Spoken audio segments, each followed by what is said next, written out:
Nagsimula ang lahat sa mga maling desisyon ko sa buhay na nagdala sa akin sa pagiging isang batang ama. Hindi naging madali ang lahat dahil tinigil ko ang aking pag-aaral para matugunan ko ang pangangailangan ng aking anak.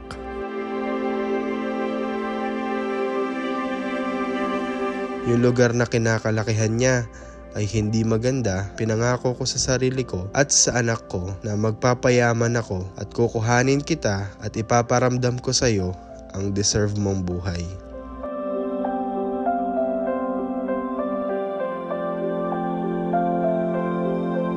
Naging malayo ang loob sa akin ng aking anak. Isa ito sa pinakamasakit na naranasan ko. Ang itaboy ka ng sarili mong anak. Yung tuwing sasabihin niya sa akin ang salitang, ayaw ko sa'yo, halos madurog ang puso ko. Feeling ko napakawalang kwenta kong ama. Naghanap ako ng trabaho at humanap ng kung ano-anong racket para makadagdag sa aking sahod.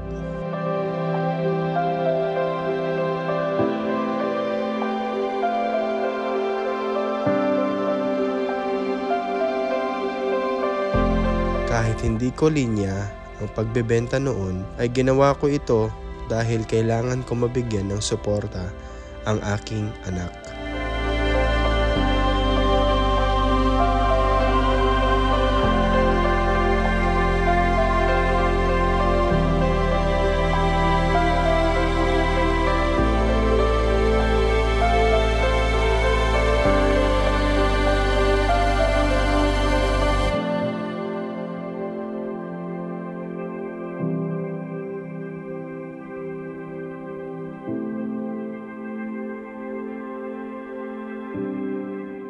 Kaya kahit ang pagbebenta ng mga damit sa aking mga kaopisina ay tsinaga ko na para magkaroon ng dagdag income.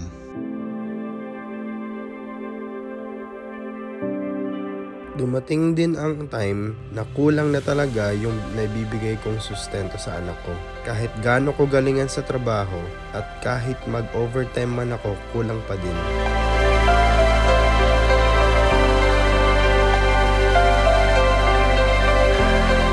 Dumating na sa punto na sobrang nainis na si Ate Mel dahil ang dami ko ng utang sa kanya. Feeling ko noon, ako ang pinakasakit sa ulo ng magulang ko at pabigat sa mga kapatid ko. Hanggang dumating ang isang araw na pinakita sa akin ni Lord ang matagal ko nang ipinagdarasal. Ang isang opportunity na nasa loob lang pala ng aming bahay. At dito ko na nga nakilala si Ifern. 3 taon akong nagbulag-bulagan at nagbingi-bingihan. Yung ate at bayaw ko, kumikita na ng kalahating milyon sa isang buwan. Nakabili na sila ng sasakyan at unti-unti nang gumaganda ang buhay nila. Kaya nagdesisyon na ako, lumapit at tanungin na kung paano ba gawin si Ifern.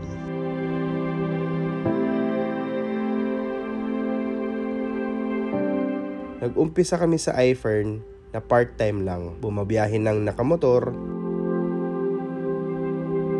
Hindi naging madali ang aming pinagdaanan. Andyan yung tirik yung araw. Sinusuong namin makapag-deliver lang kami at sinusugod namin yung malalakas na ulan.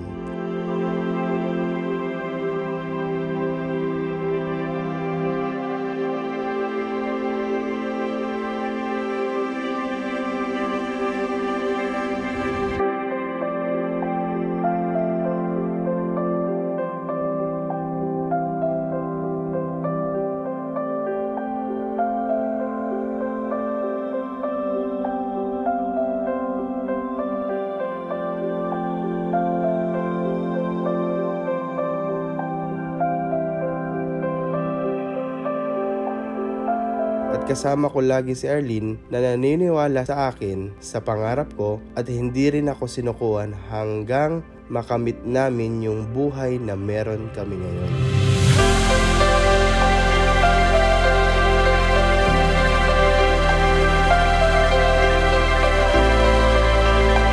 Noong nakita at naintindihan ko na si Ifern, sabi ko sa sarili ko, eto na yun.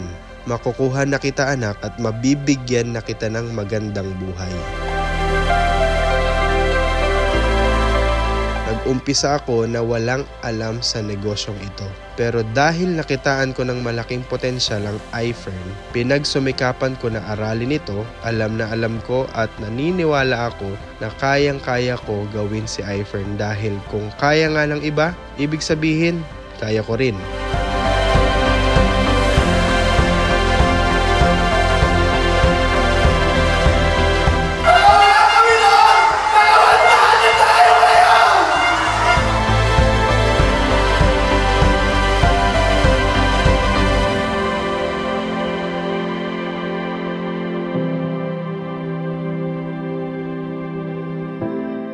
Ako si Jack Sumalinog at ito ang iFern Story ko.